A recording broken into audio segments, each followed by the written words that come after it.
In previous videos, we've studied the case of multiple references from one table to another directly related to it,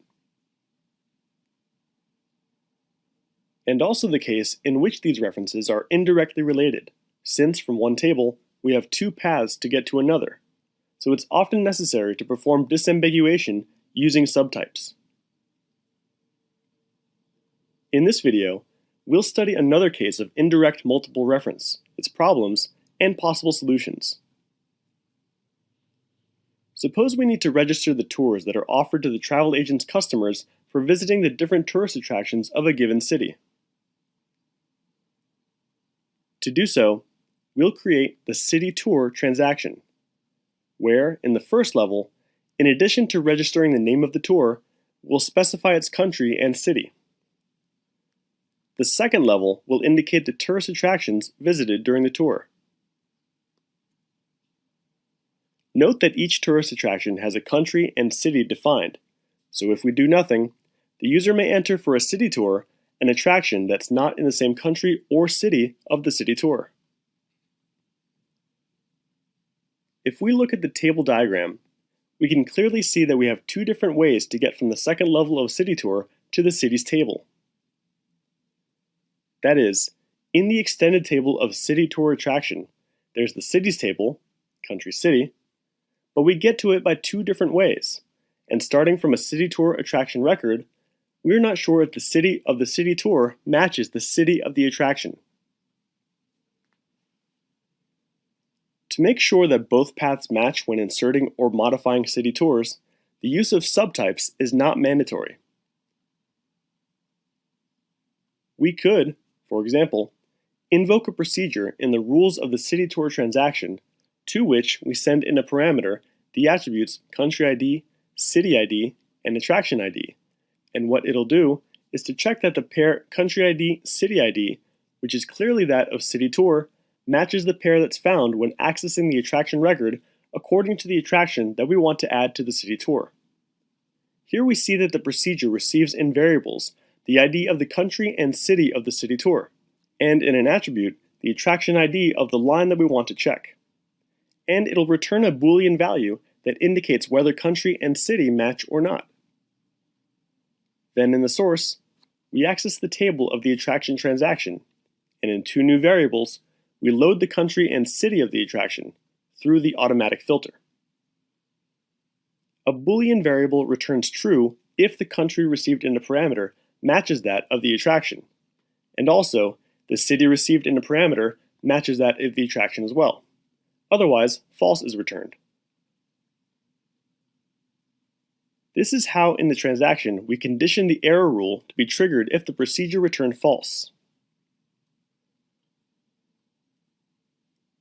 Let's see this now in GeneXus.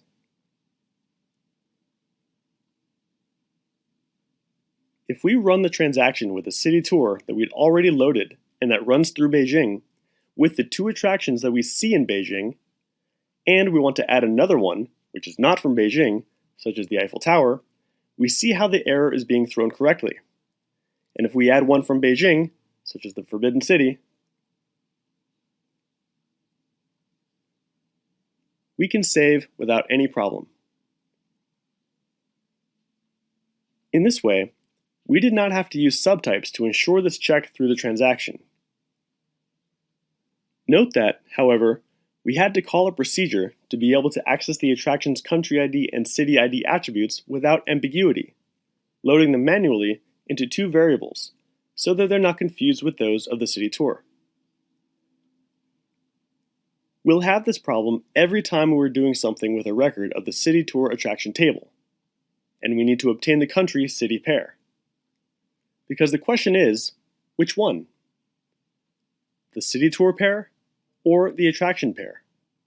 For example, let's suppose we want to run through the table of the attraction level of city tour and show the name of the attraction, its country and city, and its photo.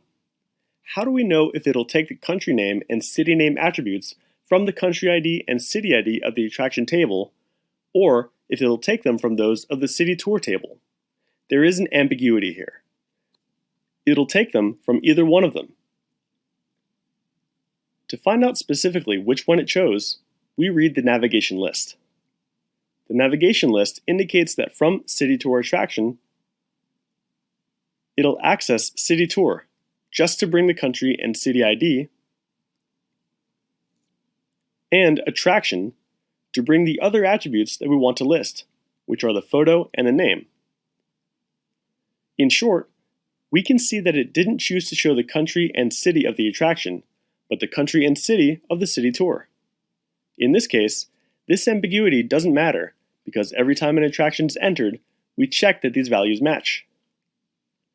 And that's why in the list, it seems that we're looking at the country and city of the attraction and not of the city tour. However, as soon as we override that data check, for example, by going to the attraction transaction and changing the city of the Eiffel Tower to Nice instead of Paris, we see that the list still shows Paris, because it's the one of the city tour where the Eiffel Tower is, and not the one of the attraction itself. It allowed us to break our rule because it's defined only in the city tour transaction, and we made the change in attraction, and even opening the transaction does not cause the error because we're not doing anything with the line. Therefore, we clearly see that we would need to check everywhere this data can be modified.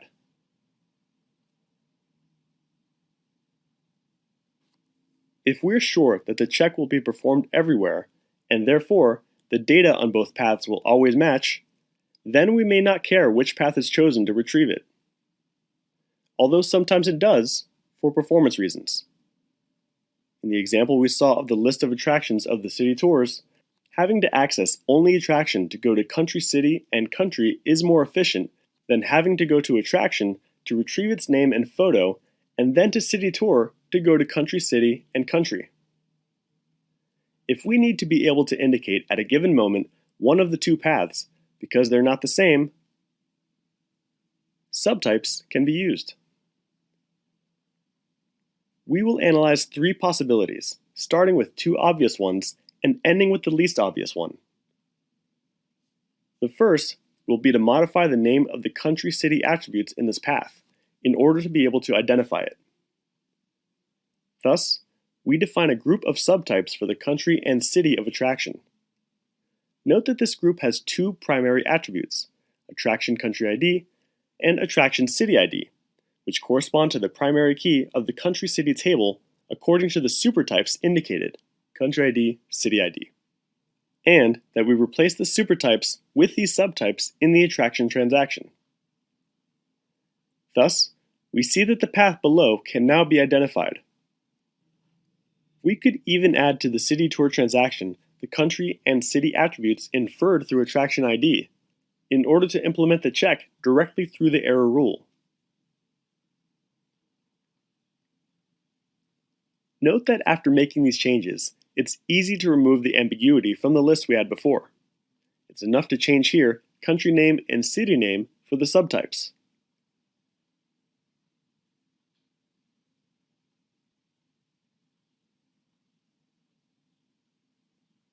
However, since we already had data in the tables, it indicates that it should reorganize, in particular, the attraction table. It must place the new attributes, the subtypes, and delete the old ones, the supertypes. And it seems that it'll correctly transfer the data from the old attribute, the supertype, to the new one, the subtype. However, when reorganizing, after completing the specification, we find errors. In particular, it indicates that in the data provider to populate the table with attractions, a data provider that we had before, the attribute country ID, is being used, but it's no longer in attraction. And the same goes for city ID. Here we clearly see a disadvantage of the solution. We'll have to replace one by one the old attributes with the new ones in all the objects that already had access to the attraction table before. In fact, if we had already been doing development work on the application where City Tour was not considered, we had not yet encountered any ambiguity problem, so presumably, we already had many other objects working on country ID and city ID in attraction. If we choose this solution, we'll have to solve all these pitfalls. Leaving that aside, if we now look at the navigation list of the list we were interested in, we now see that to get country and city for each city tour attraction record, it's doing it through the attraction table as we wanted. We removed the ambiguity and explicitly chose the path we wanted. Now let's think of another option that's less complicated in relation to objects that already existed. This second solution removes the ambiguity by modifying the name of the country-city attributes in this other path. To do this, we define the subtype group for country and city using them directly in the city tour transaction header. The result is this change in the city tour table, from supertypes to subtypes. The difference between this solution and the previous one is that it's less likely that the flat transaction was built first, without the second level, which is the one that introduces the two paths to country city. So it's not to be expected that there were other objects navigating city tour before we thought of adding the second level, and then having to change attributes for subtypes in the first one. In other words, it's to be expected that the city tour and city tour attraction tables are created at the same time, instead of creating city tour first, loading data to it, and only later realizing that we'll also need a second level, which is the one that generates the two paths and the solution. With this solution, we can see that the path above is now identifiable, so that, for example, we can now implement the match check directly through the error rule with no need for the procedure.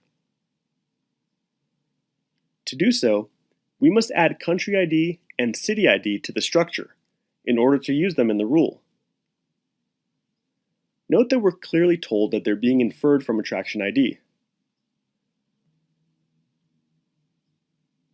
Now we have, then, this solution implemented in GeneXus.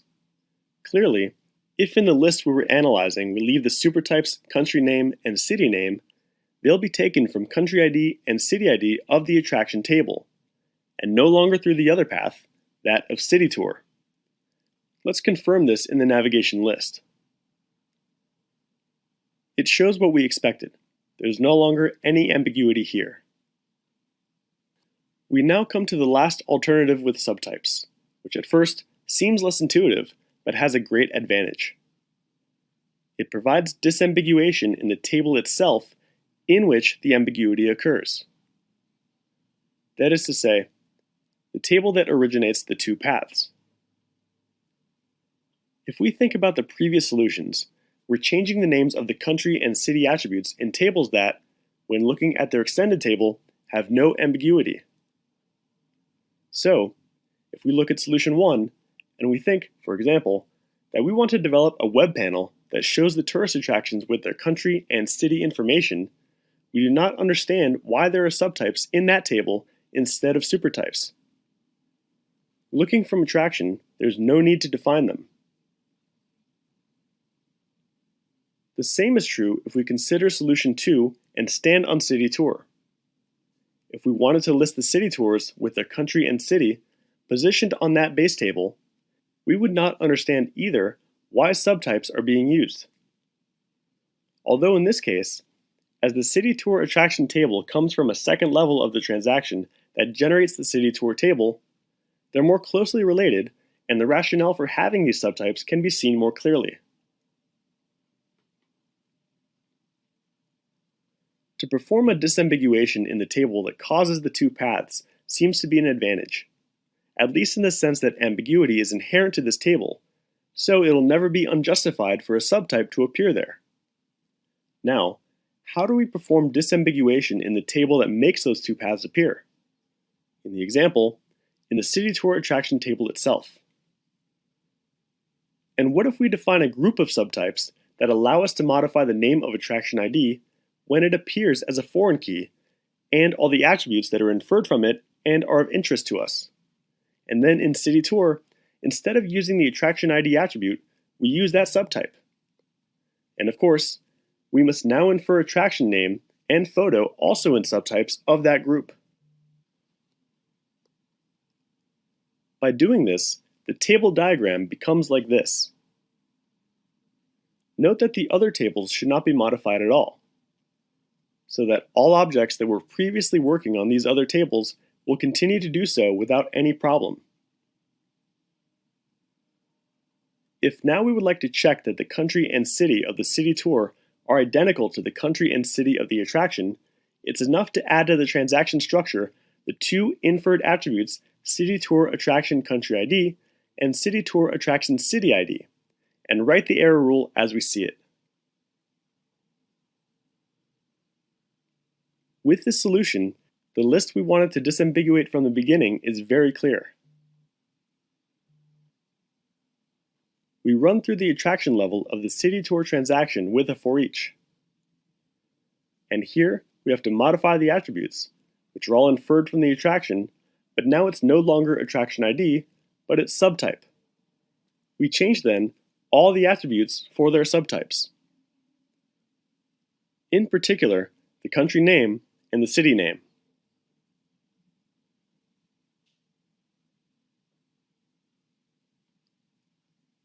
But when we look at the navigation list, it says that precisely these two attributes cannot be reached. Why is that? Because while we have these two subtypes defined within the group, we've not specified them at the level of the transaction we're running through with the for each. If we now add them, which will have no negative effect since they're inferred, and have the list navigated again, we find that there's no longer any problem. And in fact, we see how it's retrieving the information correctly from the subtype in the navigated table, accessing the attraction table, and from there, country, city, and country. However, having to add every time all the inferred information that you want to use in any navigation to the transaction structure can be a bit annoying. Lastly, every solution has its pros and cons, and this depends on the particular case to which it's being applied. For example, if all transactions are created together, then the problem of having other objects using the old attributes from before disappears, and options 1 and 2 are no longer problematic in that sense. However, they do not, in themselves, justify the use of subtypes. In this case, it doesn't seem too much of a problem, because for solution 1, while standing in attraction, it's enough to look at the directly superordinate table to find out why. And the same can be said about solution 2, while positioned on City Tour. But if in solution 1, we're positioned on attraction, and there we define subtypes for country ID and city ID, and the table that causes the path ambiguity is far away, then it gets a bit more confusing. Or, if for solution 2, we're positioned on City Tour, the same happens. It's no longer so easy to understand what these subtypes are doing there. On the other hand, if subtypes are created in the table with the ambiguity, defining one of the foreign keys as a subtype, it's very clear. It's enough to look at its extended table to find the table that can be reached through several paths. This is the third solution. The disadvantage of this solution is that in any object where we must use attributes that are obtained from the foreign key subtype, we must add them, of course, to the subtype group. There they will be marked as inferred, but in addition, we must add them to the transaction structure. And of course, it's not clear at first glance that the ambiguity is made by country and city. If we don't analyze the extended table, we don't know by which of the attributes of the subtype group it was defined. It could have been by category ID, for example.